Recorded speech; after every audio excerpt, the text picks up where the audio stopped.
একটা ইতিহাস আপনাকে তুলে ধরি যে এই ইরানেরই এটা ছিল, তাদের যে রেভিনিউ পেত তেল থেকে, গ্যাস থেকে, তার মেজরিটি ব্রিটেনই পেত।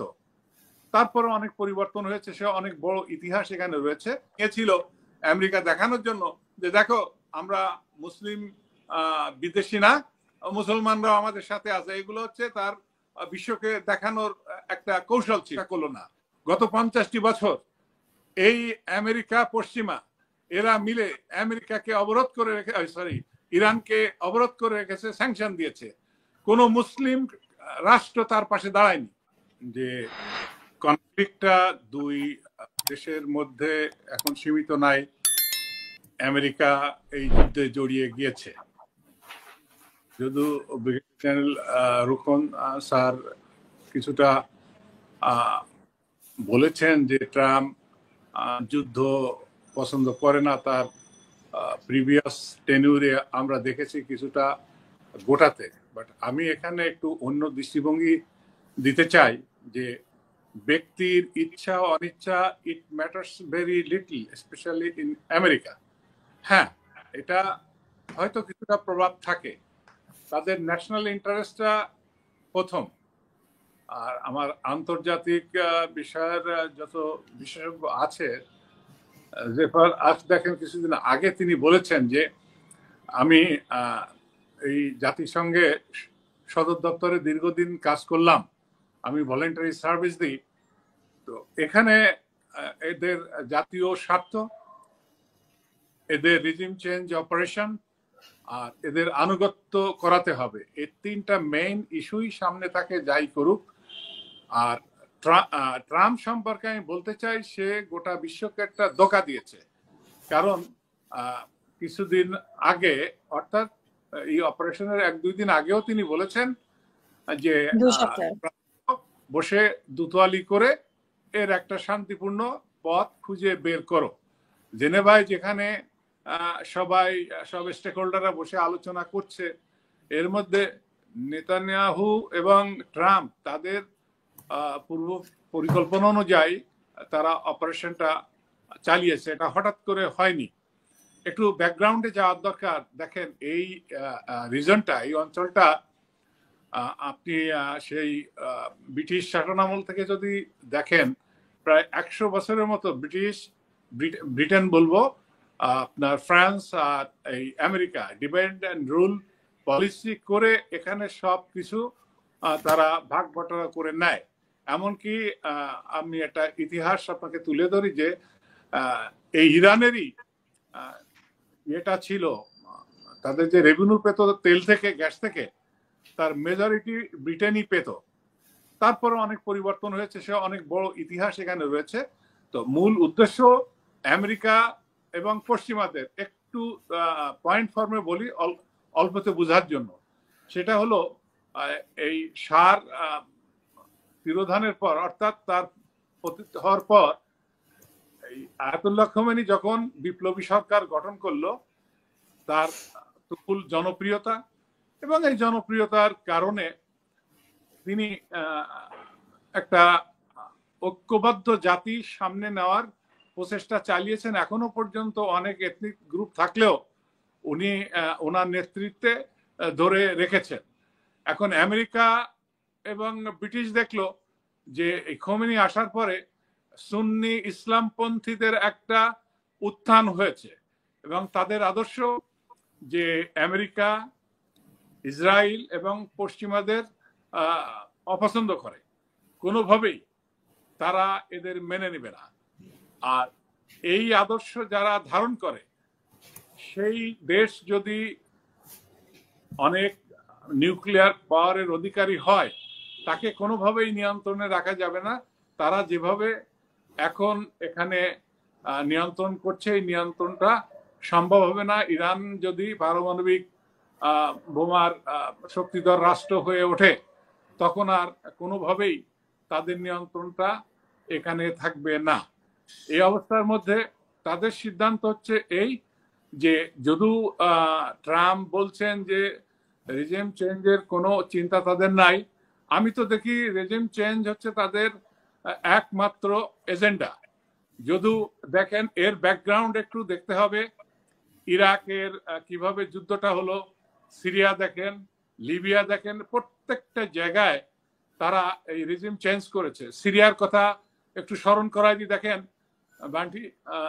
বান কি মুন যখন ইয়ে ছিল জাতিসংঘের মহাসচিব, স্যার আপনার যদি মনে থাকে, উনি কাফি আনানকে নিয়োগ দিয়েছিলেন সিরিয়ায় শান্তি প্রতিষ্ঠার জন্য।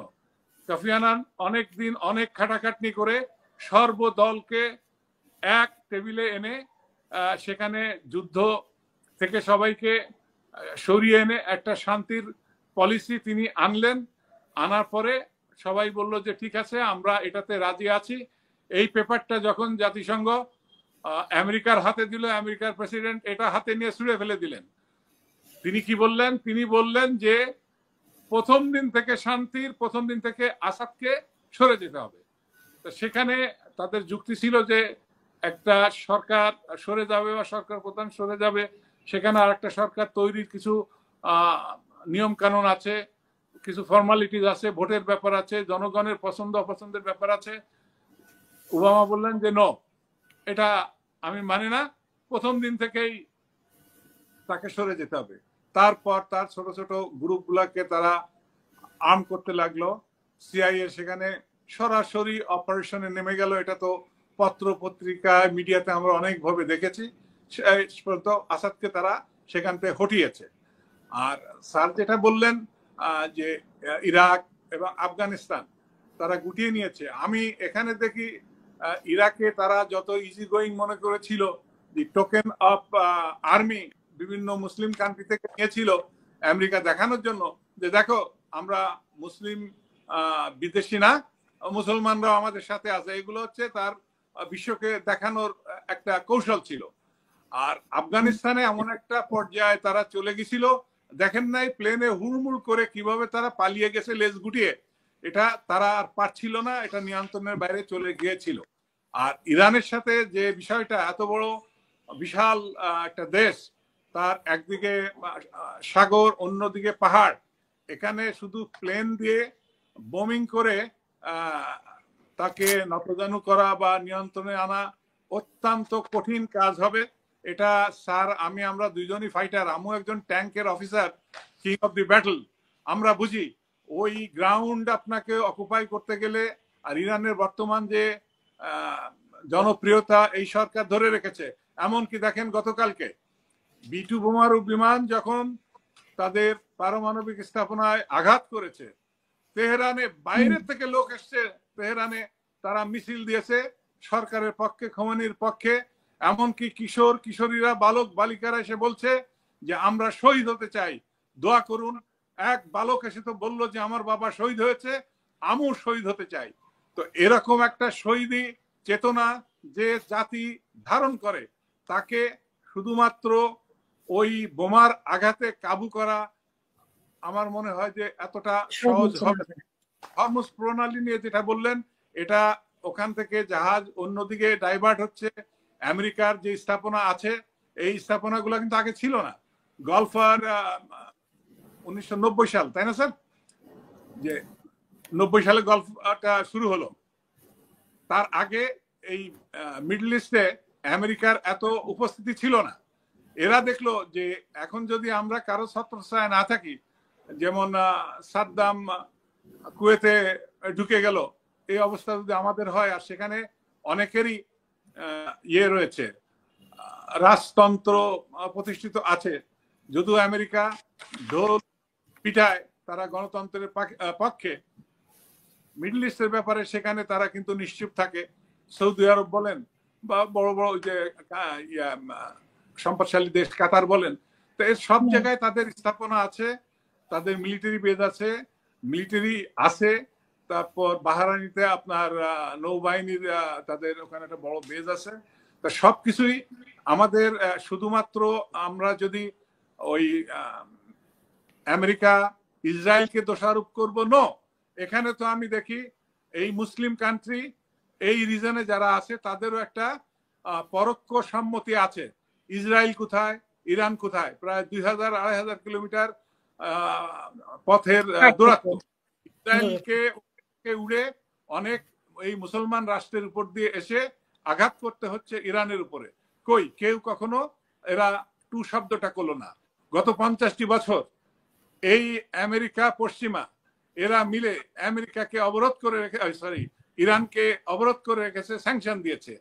কোন মুসলিম রাষ্ট্র তার পাশে দাঁড়ায়নি, কেউ টু শব্দ করে নাই।